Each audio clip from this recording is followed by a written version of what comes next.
what's going on today with you guys?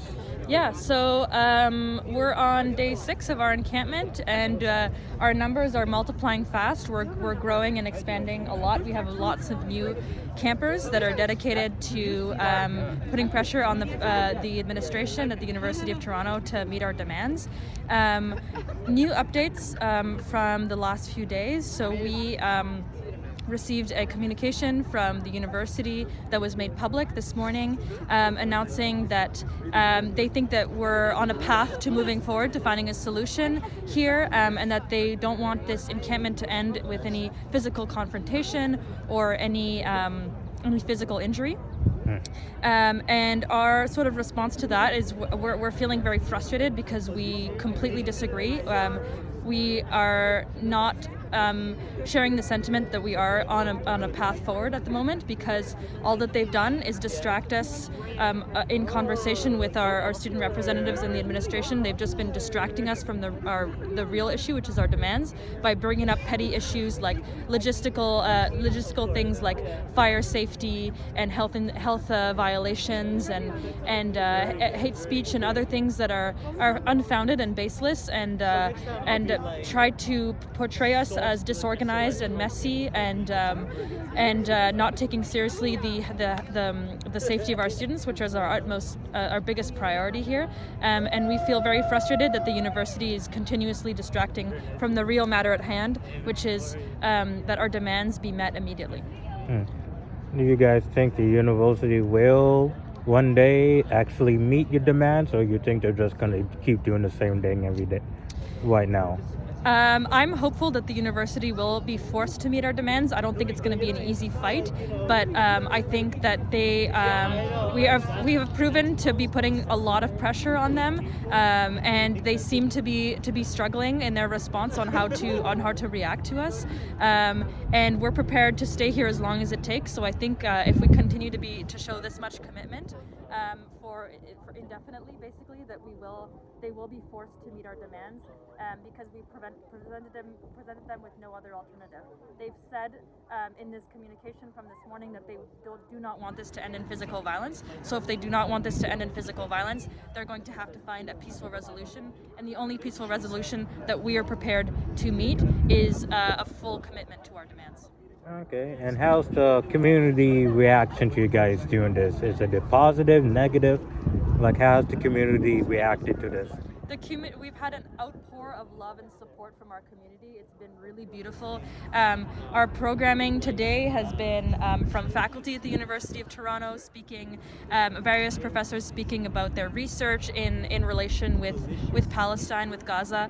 Yesterday was a day to commemorate the missing and murdered Indigenous women and girls, and we had it was a beautiful occasion to mourn in solidarity with one another between the Indigenous elders and aunties, and as well as members of the Palestinian community. There was sharing of song and dance together, and I think that these past few days have really been a testament to the love and community and support that the community has shown us. Okay, and I saw earlier today some people that did try to videotape. It looks like they try to make you guys look bad. Yeah. What do you say about the people trying to make a legit dollar by making you guys look bad and not giving you guys allowing you guys to speak your side of things? Yeah, so there's always going to be Zionist agitators who want to film us, who want to threaten us, who want to paint us in a bad light. Our policy in the camp is just to ignore them. What they're trying to do is just get our attention and get a rise out of us, and get a reaction, basically. And we don't want to give it to them. We don't want to give them the pleasure of that attention. And so we've just been ignoring them. We know that there are people that are going to disagree with us, but we know that morally we're here and we're doing the right thing. So that's all that matters to us. Okay, has the independent media or mainstream media come to talk to you guys, or they just trying to do the same thing and try to make you guys look better? Like, has CTV News came out, or any of these media, have they come out to reach? Yeah, so we've had like a whole range of media present here, and it's true that a lot of the bigger companies, the bigger agencies have been trying to spin us in a bad light slightly by bringing up health and safety violations, by focusing very much on the administration side of the story and not giving us the graciousness to hear our side as much.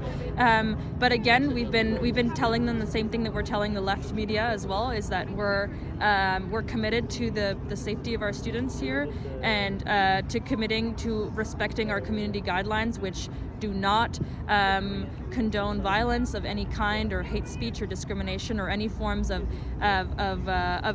reckless disregard for health and safety violations, health and safety concerns. So we feel that we've done everything that we can, and we're continuing to tell everyone in the media this.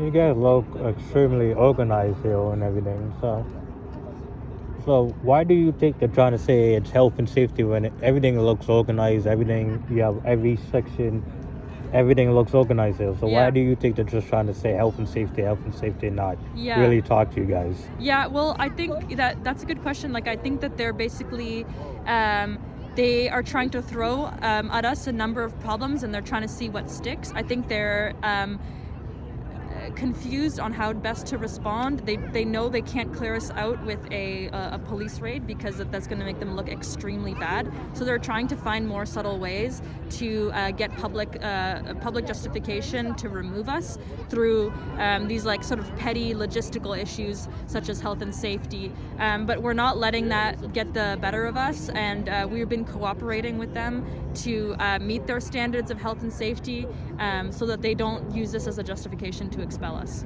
Okay, and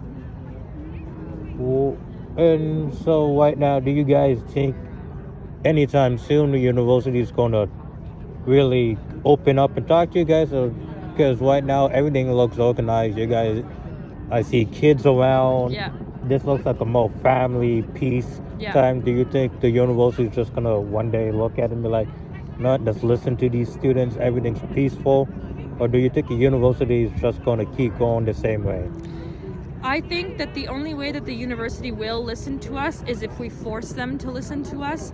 And that can be done in a variety of ways. I mean, we do have a very peaceful, like supportive and loving energy right now in camp, but we also need to make sure that this is a space of protest, and that we continue to keep this protest spirit within the camp, because that's how we're going to force them to act. It's not going to be through arts and crafts projects or kids play hours. It's going to be through a disciplined protesting.